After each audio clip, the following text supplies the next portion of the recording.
எல்லோருக்கும் வணக்கங்க. இன்றைக்கி நம்ம பார்க்கக்கூடிய பதிவு என்னன்னு பார்த்தீங்கன்னா, அல்சர் ப்ராப்ளத்தை வீட்டிலேருந்தே எப்படி சிம்பிளாக குணப்படுத்துறது அப்படிங்கிறத பற்றி தான் நம்ம இன்றைக்கி பார்க்க போகிறோம். அல்சர் ப்ராப்ளம் வந்துச்சுனாவே தொண்டையிலேருந்து இரைப்பை வரைக்கும் பார்த்திங்கன்னா பயங்கரமான எரிச்சல் இருக்கும். அதுக்கு காரணம் பார்த்திங்கன்னா நம்ம அதிகப்படியான புளிப்பு சாப்பிட்றது, மசாலா கலந்த உணவு சாப்பிட்றது, மது அருந்துறது, புகைப்பிடிக்கிறது, இந்த மாதிரி தவறான பழக்கங்கள் இருக்கும்போது தான் நமக்கு அல்சர் ப்ராப்ளம் வருது. அதோடு பார்த்திங்கன்னா நம்ம அதிகம் சூடாக சாப்பிட்றது, ரொம்ப பட்னியாக இருக்கிறது, அடுத்தது பார்த்திங்கன்னா விரதன்ற பேரில் நம்ம அதிக விரதம் இருக்கிறது, இதெல்லாம் இருந்துச்சுனாவே நமக்கு அல்சர் ப்ராப்ளம் ஸ்டார்ட் ஆகிடும்.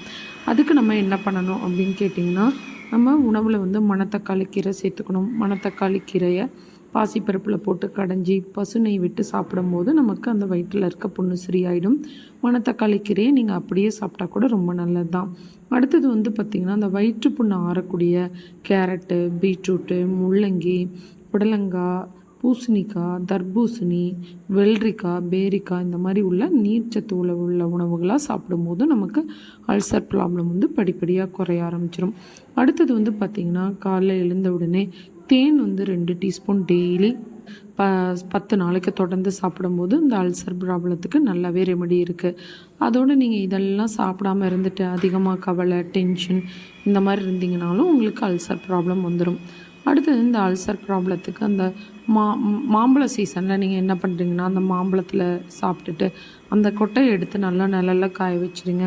அந்த கொட்டை நல்லா காஞ்சதுக்கப்புறமா உள்ள ஒரு பருப்பு இருக்கும். அந்த பருப்பை எடுத்து வச்சுக்கோங்க. ஒரு 15-20 பருப்போட இந்த மணத்தக்காளி கீரையோட சாறு இருக்குது இல்லைங்களா, அந்த சாறை மாங்கொட்டையோட அந்த உள்ளே இருக்க பருப்பை மிக்சியில் போட்டு அடித்து அந்த மணத்தக்காளி கீரையோட சாறு போட்டு நல்லா பிசைஞ்சு விட்டு ஒரு கேப்சூல் மாதிரி ரெடி பண்ணி ஒரு கண்டெய்னர் பாக்ஸில் அடைச்சி வச்சுட்டு கூட நீங்கள் காலைல 2 மாத்திரை, சாயந்தரம் 2 மாத்திரை கூட சாப்பிட்லாம். அடுத்தது நீங்கள் மோர், வெண்ணெய் இதெல்லாமே சாப்பிட்லாம். மோர் கூட நீங்கள் வெள்ளரிக்காய் ஒரு நாள் கலந்து சாப்பிட்டுக்கலாம். ஜீரகம் ஒரு நாள் கூட கலந்து குடிச்சிக்கலாம். அடுத்தது பார்த்திங்கன்னா ஓமம் கலந்து கூட ஒரு நாள் குடிச்சிக்கலாம். இப்படி நீங்கள் குடிச்சிட்டு வரும்போது அல்சர் ப்ராப்ளம் படிப்படியாக குறைய ஆரம்பிச்சிடும். அடுத்தது ரொம்ப ரொம்ப நல்ல விஷயம் முட்டைக்கோசு சாறு. முட்டைக்கோஸ் கொஞ்சம் எடுத்து மிக்சியில் போட்டு அடித்து ஒரு 1/2 கப் வர மாதிரி முட்டைக்கோஸ் சாறை எடுத்துக்கோங்க. எடுத்துகிட்டு அதில் ஒரு ஸ்பூன் தேன் கலந்து டெய்லி சாப்பாட்டுக்கு முன்னாடியோ இல்லை பின்னாடியோ நீங்கள் குடிச்சிக்கிட்டு வரும்போது நல்லாவே ரிசல்ட் இருக்குங்க. அடுத்தது பார்த்திங்கன்னா இதோடு சேர்ந்து பூண்டு சாப்பிட்லாம், ஆப்பிள் பழம் சாப்பிட்லாம், க்ரீன் டீ குடிக்கலாம். இதெல்லாம் நம்ம குடிச்சிக்கிட்டு வரும்போது பார்த்திங்க அப்படின்னா அல்சர் ப்ராப்ளம் குறைச்சிரும்.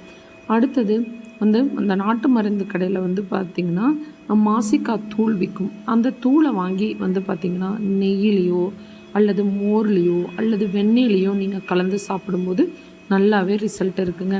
இந்த பதிவு பிடிச்சிருக்கு அப்படின்னா லைக் பண்ணுங்கள், ஷேர் பண்ணுங்கள், சப்ஸ்கிரைப் பண்ணுங்கள்.